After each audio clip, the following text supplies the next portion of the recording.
94 تک جو ہے مستقل طور پہ کراچی میں رہا، پلا بڑا بھی ادھر ہوں، پڑھا بھی ادھر ہوں، تو ہم خود اس میں کراچی سرکولر ریلوے میں سفر کرتے رہے اور بڑی شاندار قسم کی ایک سہولت تھی۔ لیکن یہ اور بات ہے کہ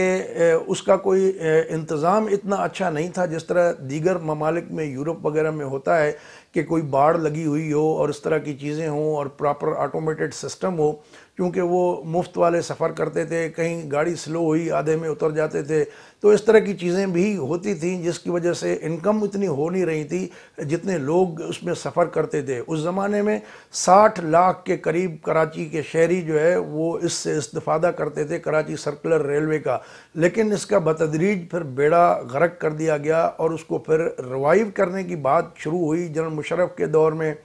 26 ارب روپے کا اندازہ لگایا گیا، پھر یہ خبریں بھی سامنے آئیں کہ ان کے جو بیٹے کے سسر ہیں ان کو شاید وہ ٹھیکہ ملا، پھر وہ معاملہ کرپشن کی نظر ہو گیا اور کچھ بد انتظامی ہو گئی اور وہ معاملہ وہیں کا وہیں دب گیا۔ نہ اس پہ نیب نے آگے چل کے کوئی بات کی، نہ اس پہ کسی نے جو ہے وہ آگے اس معاملے کو اٹھایا، نہ ہی کراچی کے لوگوں کو سفر کی بہترین سہولیات جو اس کے CR کے ذریعے ملتی تھیں وہ بحال کرنے کی کسی نے باضابطہ کوشش نہیں کی۔ بڑے دکھ کی بات یہ ہے کہ پیپلز پارٹی سندھ کی سٹیک ہولڈر ہے، MQM کے شہری علاقوں کی سٹیک ہولڈر ہے، دعویٰ کرتی ہیں کہ وہ سب سے زیادہ نمائندگی رکھنے والی جماعت ہے، لیکن یہ دونوں جماعتیں کسی نہ کسی طریقے سے پاور میں رہی ہیں اور سارے عرصے میں انہوں نے جو ہے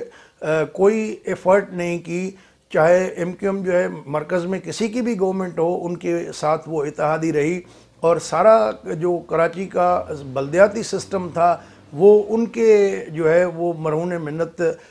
تو نہیں کہنا چاہیے بلکہ ان پہ قابض وہی رہے، ان کے جو ہے وہ جیسا بھی ان کا مینڈیٹ تھا، تو وہ جب سارے بجٹ ان کو اربوں روپے کا ملتا رہا، اتنا عرصہ وہ کراچی کی دیکھ بھال کرتے رہے، تو نہ پراپر کوڑا کرکٹ اٹھانے کا کوئی سسٹم ڈیولپ ہو سکا، نہ پانی کی فراہمی کے منصوبے جو ہے وہ مکمل ہو سکے، نہ نکاسی آب کے حوالے سے کوئی ایک ویل پلینڈ کوئی سسٹم جو ہے انہوں نے ڈیولپ کیا۔ لیکن یہ بات اپنی جگہ پہ رہی کہ اربوں روپے ہر سال جو ہے وہ فنڈ خرچ کرتے رہے، اور پھر وہ اس کے آپ کو پتہ ہے جس طریقے سے یہ چیزیں ہو رہی تھیں تو یہ بے انتہا کرپشن کی نظر ہو گئیں، اور الٹیمیٹلی سفر جو ہے وہ کراچی کے عام آدمی نے کیا۔ تو بہرحال یہ کسی سے ڈھکی چھپی بات نہیں ہے، یہ ایک اوپن سیکریٹ ہے، اور اس میں جو کچھ بھی ہوا ہے کراچی میں، چاہے قبضے ہوئے ہیں یا اس کو تباہ کیا ہے، اس میں جتنے جہاں جس کا زور چلا ہے اس نے اپنا جو ہے بس چلایا ہے، چاہے اس میں MQM ہو، ANP ہو، جماعت اسلامی ہو، پاکستان پیپلز پارٹی ہو،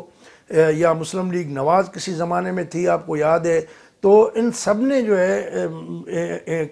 کو جو ہے ہم بری الذمہ قرار نہیں دے سکتے۔ یہ سب کسی نہ کسی طریقے سے کراچی کے حالات کی خرابی اور انفراسٹرکچر کی تباہی کے یہ ذمہ وار ہیں۔ ٹھیک ہے، پچھلے 12 سال سے سندھ گورنمنٹ جو ہے وہ پیپلز پارٹی کے پاس ہے، تو ان کے ذمے کچھ ذمہ داری جو ہے زیادہ عائد ہوتی ہے۔ سرکولر ریلوے جو ہے اس کی بحالی کے لیے پھر 2 دہائیوں بعد جسٹس گلزار احمد صاحب اس وقت تھے سپریم کورٹ کے، ابھی تو وہ چیف جسٹس بن گئے ہیں، تو انہوں نے بھی یہ مدعا اٹھایا کہ اس کو جو ہے جتنے بھی قبضہ ہو گیا ہے اس کو صاف کیا جائے، اور اس پہ جو ہے کراچی سرکولر ریلوے جو 44 کلومیٹر کا ٹریک تھا اس کو بحال کیا جائے۔ لیکن اس میں سب سے ایک اہم بات یہ بھی سامنے آئی ہے کہ پاکستان ریلوے اس میں کوئی دلچسپی نہیں لے رہی ہے، اور فیڈرل گورنمنٹ بھی اس میں کوئی خاص دلچسپی نہیں لے رہی تھی۔ بہرحال اس حوالے سے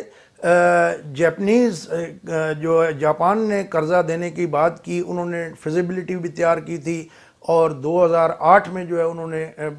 زبردست قسم کا ایک پلان دیا تھا، اور جاپان میں جس طرح ایک سب اربن ریلوے سسٹم ہے اس کی طرز کے حوالے سے انہوں نے ایک پلان کر کے دیا، لیکن وہ کیوں ناکام ہوا اس پہ ہم اگلی قسط میں تفصیل کے ساتھ آپ کو بتائیں گے، اور ہمارے اڑوس پڑوس کے ممالک میں جس طرح یہ کامیابی کے ساتھ سسٹم چل رہا ہے اس کے حوالے سے بھی تفصیل میں بتائیں گے۔ دنیا میں کس طرح کا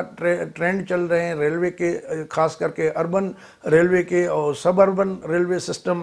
اس پہ ہم ڈیٹیل میں آپ کو بتائیں گے، اور کراچی کی یہ ایسی دردناک کہانی ہے کہ آپ سنیں گے تو میرے خیال میں آپ کا بھی دل جو ہے خون کے آنسو روئے گا۔ تو اگلی قسط میں ہم اس پہ ڈیٹیل میں بات کریں گے، دیکھنا مت بھولیے گا۔ اور ہمارا چینل ابھی تک اگر سبسکرائب نہیں کیا تو اس کو سبسکرائب کر لیں، اور یہ ویڈیو اگر آپ کو اچھی لگی ہو تو اپنے دوستوں کے ساتھ شیئر کریں۔ اگلی ویڈیو تک اجازت دیجیے، اللہ حافظ۔